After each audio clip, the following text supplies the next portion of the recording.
우리가 책을 읽다 보면 지금 책은 잘 모르겠는데요. 예전에 이렇게 책을 읽다 보면 방점이라는 게 있습니다. 중요한 그 단어 위에 윗부분에 상당 부분에 점점점 이렇게 방점이라는 게 있는데 그것은 지은이가 어떤 그 특정한 글이나 단어를 강조하고자 할 때 쓰이는 부점이죠.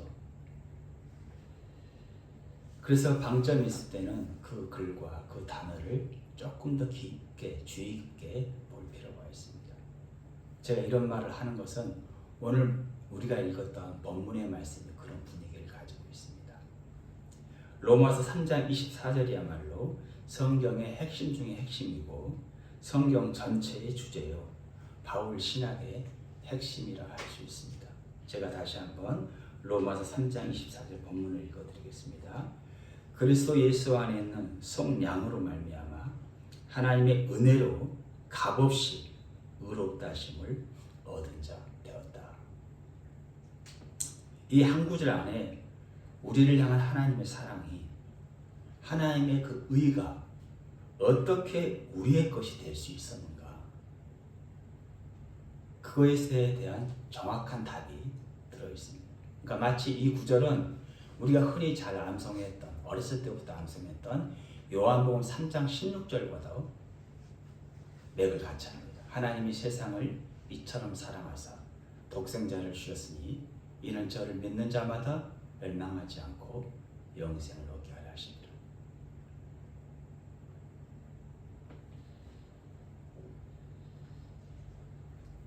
우리에게 어떻게 의가 들어왔고 우리에게 어떻게 하나님의 은혜가 들어왔고 우리에게 어떻게 하나님 허락하신 구원이 들어와 있는지 방금 읽은 본문에 다 들어있다는 것입니다. 그런데 세상이 말하는 그 의의 기준은 다릅니다. 세상은 어떻게 의의 기준을 평가합니까? 바르게 행동하고 자기 의무를 완벽하게 수행하고 흠과 티가 없는 것을 의의 기준으로 삼을 것입니다. 특히 이때 당시 로마 사람들이 더 그랬습니다. 로마라는 나라는 법치국가잖아요. 질서 정연하고 높은 도덕을 자랑하고 군사 강국이었고 그러니까 그 사람들 수준은 높다는 거예요. 그래서 그들은 법적으로 하등의 잘못이 없고 자기 신분에 걸맞게 행동하고 국가의 권위에 절대적으로 복종하며 가문의 명예를 위해서라면 자기의 목숨도 기꺼이 버릴 수 있는 그런 사람이라야 의인이다라고 칭했던 거예요. 그러니까 상당히 퀄리티가 높습니다. 인간적으로 봐도. 그러니 죄인들, 법적으로 유죄 판결을 받은 죄인들, 그 사람들이 로마인들을 바라보는 것은 어때요? 엄청 격이 크다는 걸 알았을 거예요. 도덕적으로, 성품적으로, 덕목적으로 저 정도는 돼야 의인이다라는 자기들의 신분과 봤을 때는 갭이 너무 큰 거예요. 감히 우러러 볼 수가 없어요.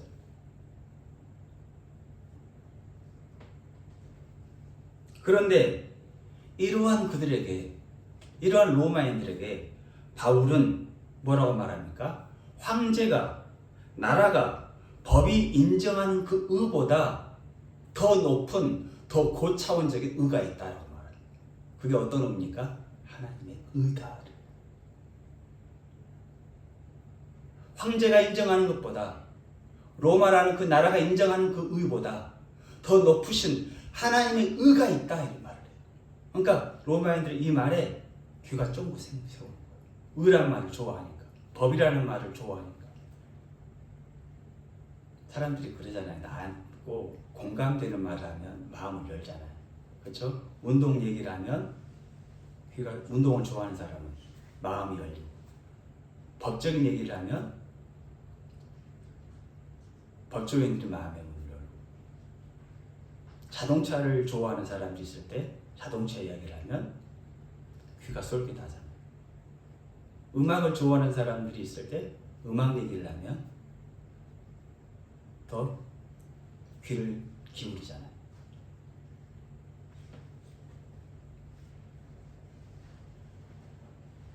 바울은 그들에게 말합니다. 로마서 3장 21절 22절.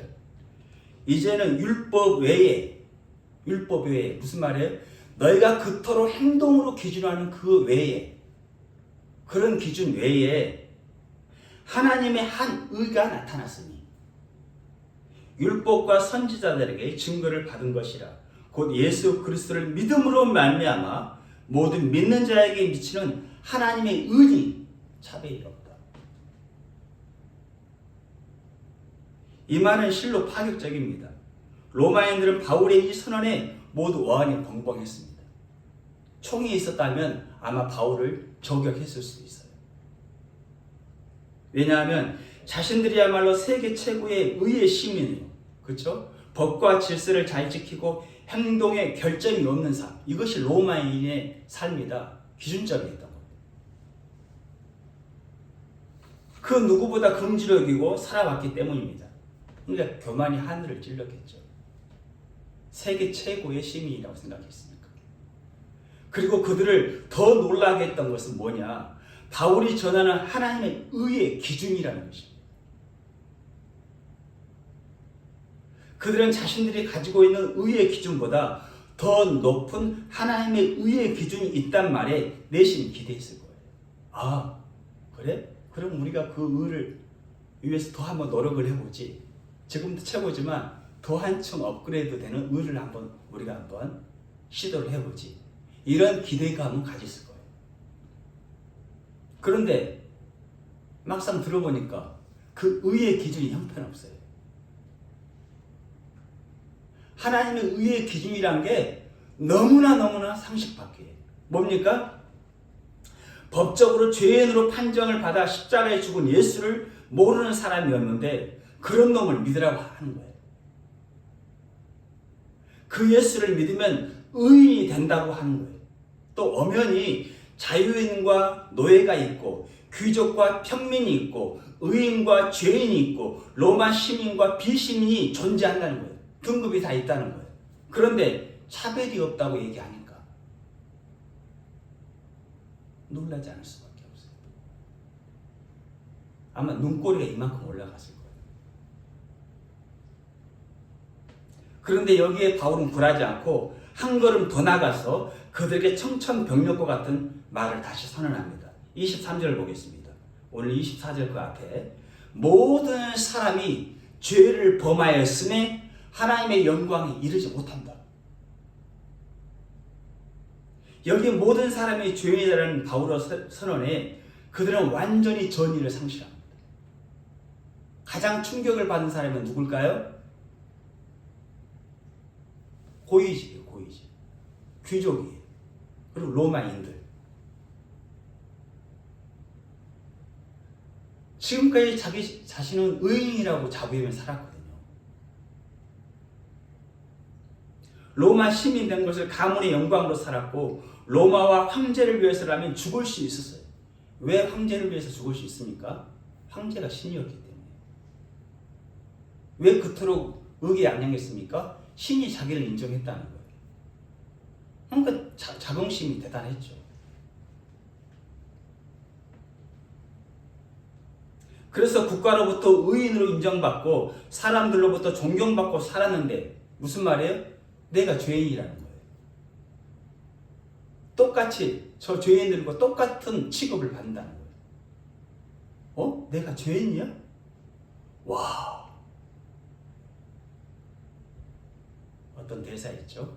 어이가 없네. 그런 대사 있잖아요.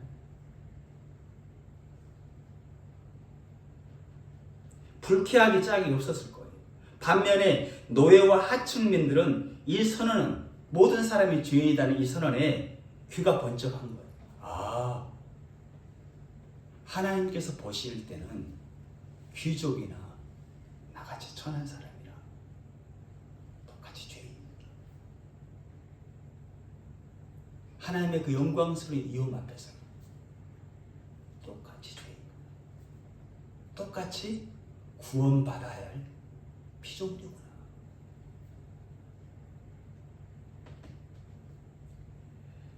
귀족이든 노예든 백인이든 흑인이든 부자든 가난한 자든 지식인이든 무식인이든 뭐가 필요합니까? 구원이 필요하다. 왜? 모두 다 죄인이니까. 하나님의 영광에 이르지 못하니까.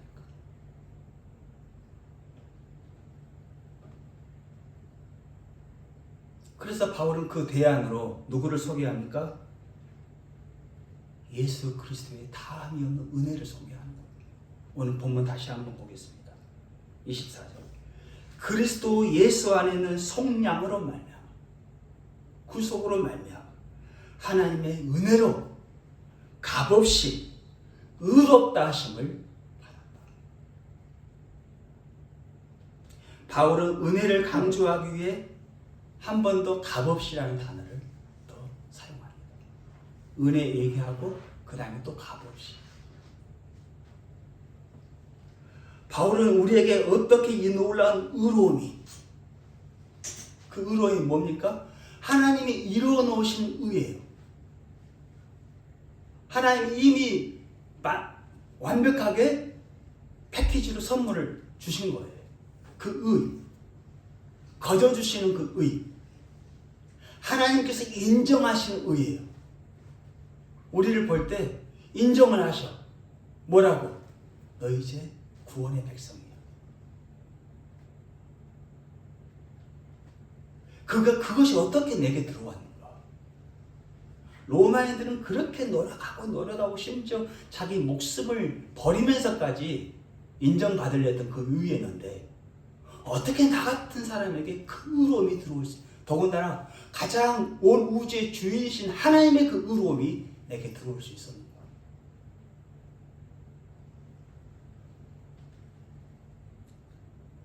값없이 하나님 은혜로 들어왔다. 값없이 하나님은 그냥 은혜로 내게 선물을 줬다는 거예요. 어떤 자격이 없고 내게 어떤 그 까닭이 없어요. 실수투성이고 남들이 봤을 때는 저런 사람도 이런 난데 하나님 나에게 값없이 주는. 제가 2월 첫 주에 노트북을 선물로 받았습니다. 노트북. 제가 쓰던 노트북이 15년 됐었거든요. 그래서 작년부터 계속 기도해 왔는데 아는 지인이 목사님 혹시 뭐 필요한 거 있습니까? 예, 노트북이 좀 오래됐네요. 그랬더니 그분이 선물로 제게 주셨습니다. 할렐루야. 제가 한 건 없어요. 그냥 손을 내밀어서 받은 것 뿐이에요. 저는 그날 너무 어린애처럼 기뻤습니다. 하루 종일.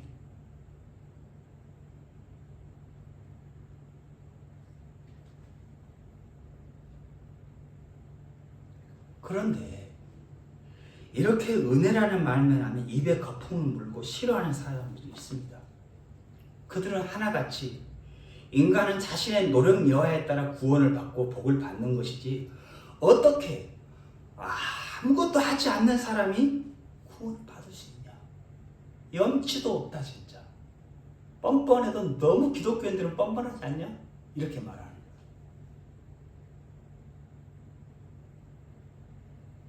무슨 말입니까? 철저히 자력구원, 자기의 의를 내세우는 거예요. 로마서를 읽어보세요. 1장부터 11장까지 하나님의 그 의로움을 계속 얘기합니다. 로마서 10장에 가서 뭐라 말합니까? 자기의 의를 너무 내세우니까 하나님의 의가 왔는데도 복종하지를 않아요.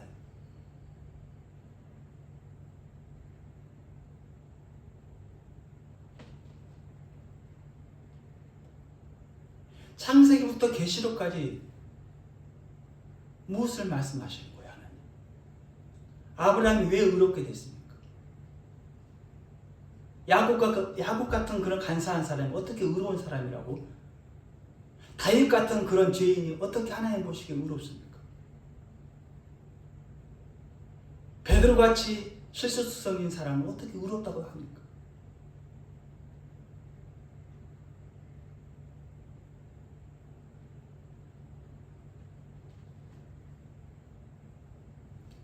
율법과 관계없이 은혜 구원은 율법과 관계없이 은혜의 결과다라는 거예요. 행위에는 상급이 있겠지만 구원만큼 하나님의 나라를 상속받는 것만큼은 무엇이다? 은혜의 결과다. 로마서 3장 21절 22절에 이제는 율법 외에 율법과 상관없이 별도를 얘기하는 거예요. 별도로 하나님의 한 의가 나타났으니 율법과 선자들에게 증거를 받은 것이라. 예수 그리스도를 믿음으로 말미암아 의다 이렇게 얘기합니다.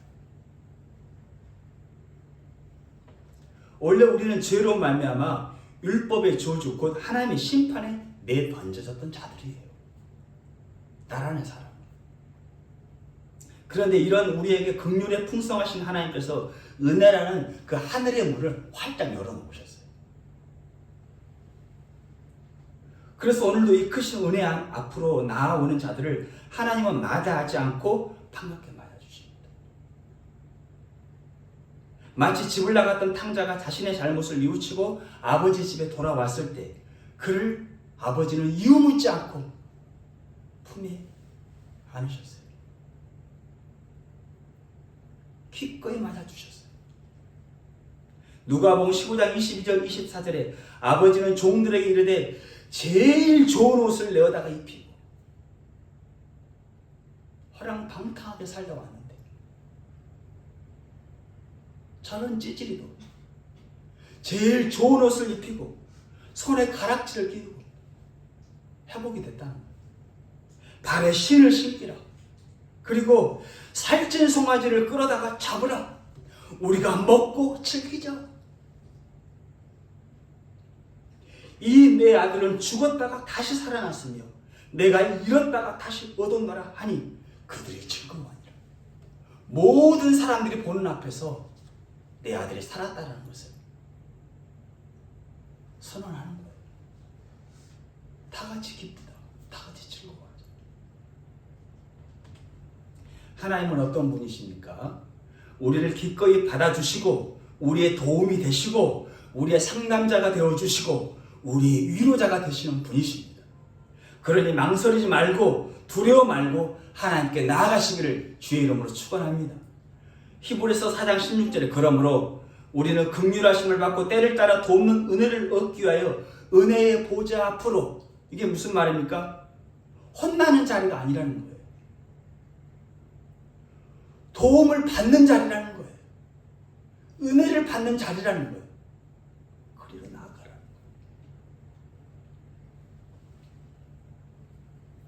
그렇게 나아가서 하나님의 어진 좀 힘이 듭니다. 심적으로. 정서적으로 좀 아픕니다.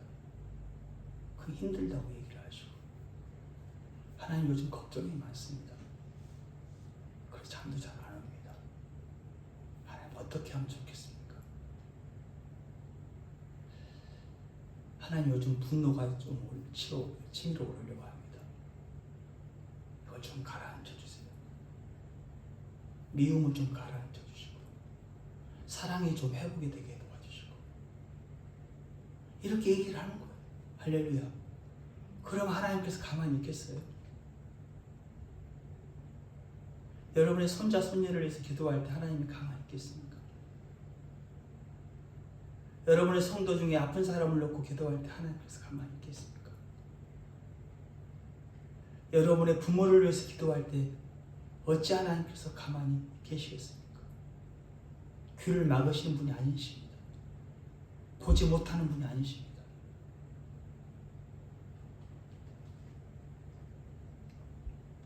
그런데 이렇게 좋으신 은혜의 하나님께 사람들은 나아가는 것을 왜 그토록 싫어합니까? 물론 여러 이유가 있을 것입니다. 근데 인간은 본능적으로 그래요. 이 본성, 죄성이 있는 이 본성 자체가 자기 스스로 뭔가를 이루려는 그 성질이 있습니다. 아주 못된 성질이. 그래서 자신의 그 자아가 센 사람은 신앙은 약한 사람들이나 갖는 것이지 하면서 신앙을 피웠습니다.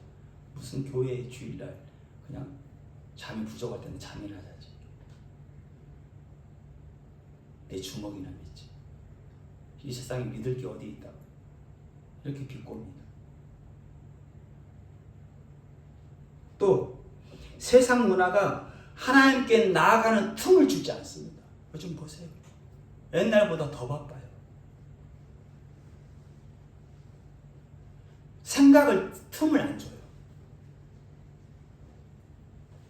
끊임없이 자극하고 경쟁하고 비교하는 압박 속에서 조용히 자신을 돌아보는 시간이 없습니다. 하나님을 찾을 시간이 없는 거예요. 문화 자체가. 어떤 사람은 하나님을 무서운 분으로, 벌 주는 분으로 오해합니다. 그래서 그래도 그렇지 나 같은 사람이 하나님께 안 받아주실 거야. 에이, 난 안 갈래. 이렇게 그냥 포기해버리는 거예요. 그래도 이들의 문제가 크게 보지 않는 것은, 왜냐하면 아직 믿음이 없는 상태고 복음만 제대로 들어가면 언제나 돌이킬 수 있는 가능성이 커요. 이런 사람들은. 그래도. 근데 진짜 문제가 있어요. 그 탕자의 아버지 집 와서 큰아들이 문제가 있었잖아요. 집안에 있으면서도 아버지를 사랑을 못해. 그걸 못 누려. 진짜 문제는 어떤 사람이냐? 기존의 신앙을 가진 분들 중에 잘못된 교훈으로 신앙이 왜곡되어 있는 분들이 있습니다. 왜냐하면 이들은 자신들이 믿고 있는 것을 옳다고 믿고 있기 때문에, 아예 단정을 하고 있기 때문에 객관적인 입장에서 말을 해줘요. 그거 답이 틀렸어. 그거 아니야. 권면을 해도 고집을 부려요. 맞다는 거예요, 자기가. 자기 신앙이 잘못되었다는 것을 깨닫기가 너무나 어려운 거예요. 지금 잘못된 방향으로 계속 가고 있는데도 안 들어요. 그리고 이런 잘못된 교훈이 무서운 것은 개인에게만 머물러 있지 않고 가정과 교회의 공동체를 다 흐트러버려요. 마치 암적인 존재. 이렇게 잘못된 교훈에 빠져 있는 교회가 있었습니다. 어디입니까? 갈라디아. 바울이 1차 전도여행 때 AD 47년경에 세운 교회인데, 다시 제2차 전도여행을 갔어요. AD 49년에. 그러니까 2년 있다가 출발했죠, 다시. 근데 가서 보니까 신앙이 변질돼요. 처음에 바울이 세웠을 때는 신앙은 뭐예요? 우리가 하나님의 은혜로 영원한 생명을 얻는다. 그런데 와서 보니까 그게 아니에요. 잘못된 교사들이, 아니 거기에 할례를 더해야 돼. 그래야 당신 구원받아. 성도들이 설계해버린 거예요. 그 말이. 하나님의 은혜 외에 더 뭐가 있어야 된다는.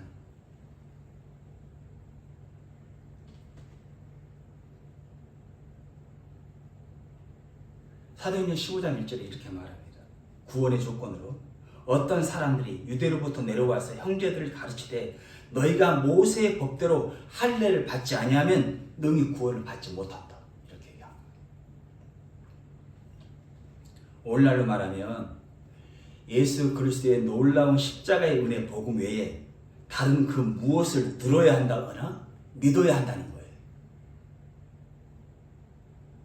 그게 구원의 조건이 되는 거예요.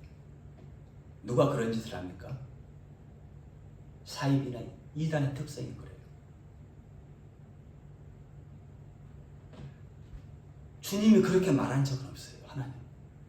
다시 한번 보세요. 본문을. 3장 24절. 이 본문을 다시 한번 봅시다. 그리스도 예수 안에는 성량으로 말미암아 하나님의 은혜로 값없이 의롭다 하심을 얻었다. 주님은 이렇게 말씀하고 계세요. 그 어디에도 거짓 교사들이 말하는 구원의 조건은 없어요. 오직 하나님의 값없는 은혜로 구원받는다 말하는 거예요.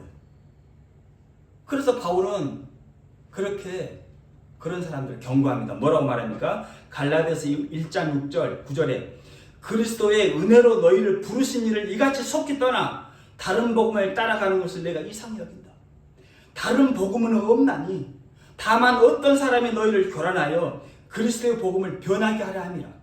그러나 우리나 혹 하늘로부터 온 천사라도 우리가 너희에게 전한 복음 외에 다른 복음을 전하면 저주를 받을지어다. 우리가 전에 말하였거니와 내가 지금 다시 말하노니 만일 누구든지 너희가 받은 것 외에 다른 복음을 전하면 저주를 받으라. 이렇게 얘기해버려요.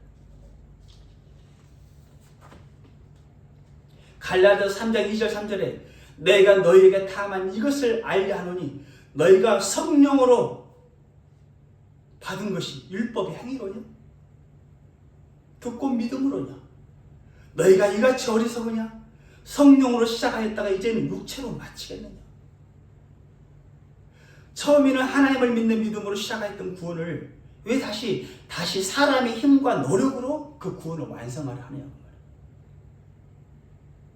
왜 은혜 위에 다른 그 구원의 조건을 거기다가 덧칠을 하냐고 말이에요.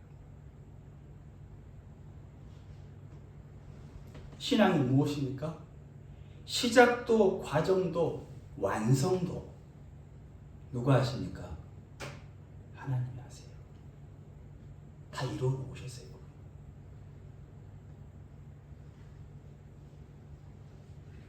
그런데 신앙이 왜곡되잖아요. 그런 은혜를 계속 빼요. 그 크신 은혜를 빼요. 뒤로. 그리고 그 자리에 다른 그 무엇을 구원의 조건으로 딱 올려놔요.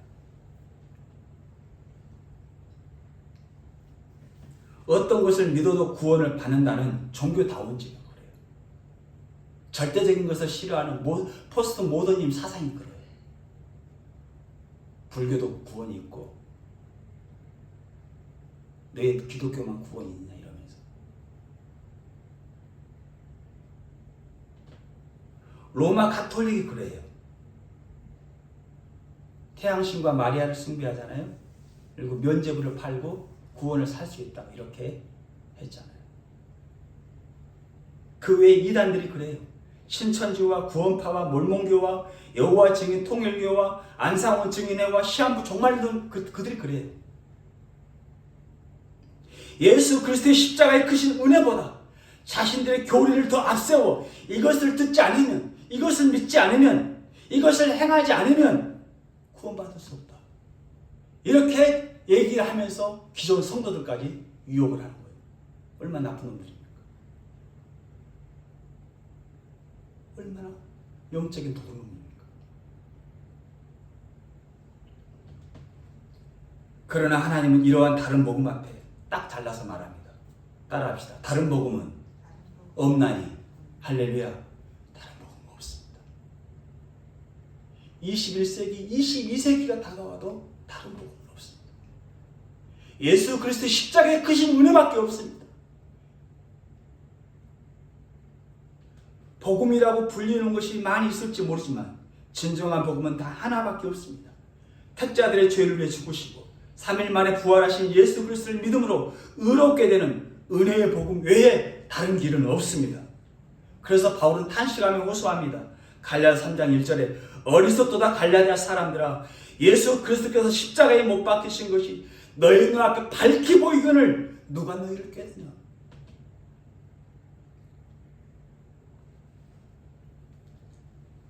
우리가 의롭게 되고 구원받을 수 있었던 것은 전적으로 예수 그리스도의 속량에 있습니다.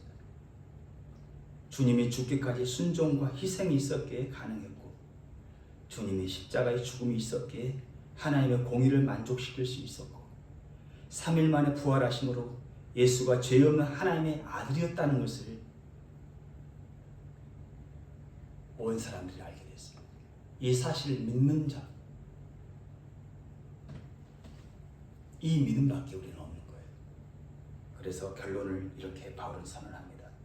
로마서 3장 25절 27절 거기 보시면 본문에 가까우니까 읽어드리겠습니다. 제가 이 예수를 하나님의 그의 피로써 믿음으로 말미암는 화목제물을 세우셨어요. 이는 하나님께서 길이 참으시는 중에 전에 지은 죄를 간과하심으로 예수를 통해서 그 죄를 해결했다고 말이에요.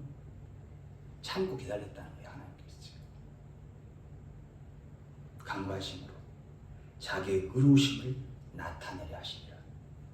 곧 이때에 자기의 의로우심을 나타내서 자기도 의로우시며 또 예수 믿는 자를 의롭다 하려 하시니라. 그런즉 자랑할 때가 어디 있을 수가 있냐. 무슨 법으로냐. 너희가 그렇게 법 좋아하지. 행위로냐? 아니다. 무슨 법? 믿음의 법밖에 없다. 믿음의 법. 하나님이 딱 못 박아 둔 거예요.